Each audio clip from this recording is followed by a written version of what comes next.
Bom, gente, e aí antes de falarmos desse contexto todo da história francesa, da tragédia, né, início da tragédia francesa e ao mesmo tempo libertadora história francesa, nós temos que tratar de como estava dividida essa sociedade para nós podermos compreender quem eram os privilegiados na época e quem foram os prejudicados ou até mesmo quem não tinha os direitos.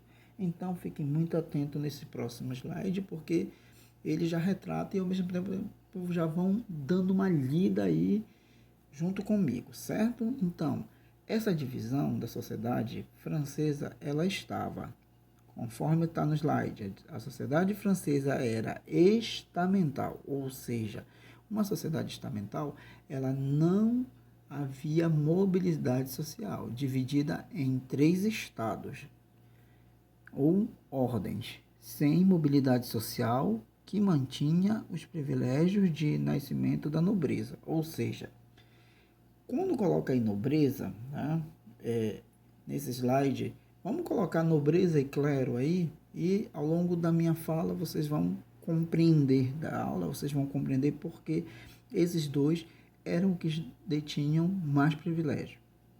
Sem mobilidade social que mantinha os privilégios de nascimento da nobreza. Gente, o primeiro estado era o clero. Então, esse clero ele era subdividido em alto e baixo clero. O alto clero eram os bispos, os abades, e geralmente eles eram de origem nobre. Aí você já vê uma divisão social onde este clero, né, que já era a classe abastarda e que detinha todo o privilégio, já em detrimento ao baixo clero, que já eram padres de origem popular, mesmo todos sendo membros da igreja, né? Que vem aquela ideia que vocês aprenderam lá sobre padres seculares e padres regulares, né? A função deles. Segundo estado era a nobreza, e a nobreza também, vocês já vão ver uma subdivisão nela, que é a nobreza de sangue e a nobreza de toga. A de sangue ela era composta pelos herdeiros da nobreza feudal e a de toga pelos burgueses que compravam ou ganhavam títulos de nobreza. Eu até cito aqui um filme para vocês, bom para vocês notarem bem como é que era os burgueses que compravam, né, esses títulos de nobres.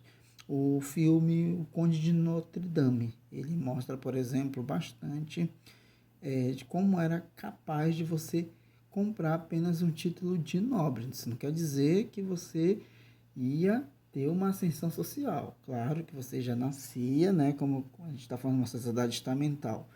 E geralmente, quando você já nascia nela, você não havia mobilidade social. Então você não tinha como ascender. Como o capitalismo, ele de certa forma, ele é pensado, né, para que você ascenda socialmente. No caso da Revolução Francesa, não, a sociedade ainda estava no antigo regime. O que era o antigo regime, gente? As pessoas ainda estavam vivendo basicamente ainda de forma no campo, né? E dentro dos feudos, tá bom?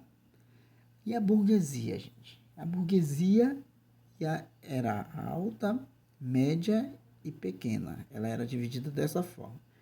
E os pobres? Quem eram eles? Eram os camponeses, os trabalhadores urbanos e os desempregados, que socialmente são considerados historicamente a escória de qualquer sociedade, né? Como geralmente sofrem por preconceitos.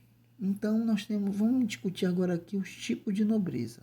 Que nobrezas são essas? A nobreza provinciana, nobreza togada e a nobreza palaciana. Gente, a nobreza provinciana, ela era aquela que era mais tradicional, descendente dos senhores feudais que ainda mantinham os camponeses em condição de servil.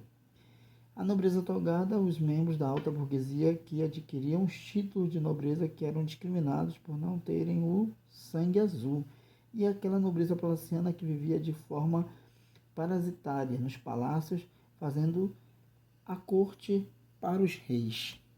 Então, você vai observar já uma desigualdade social aí na própria nobreza, tá bom?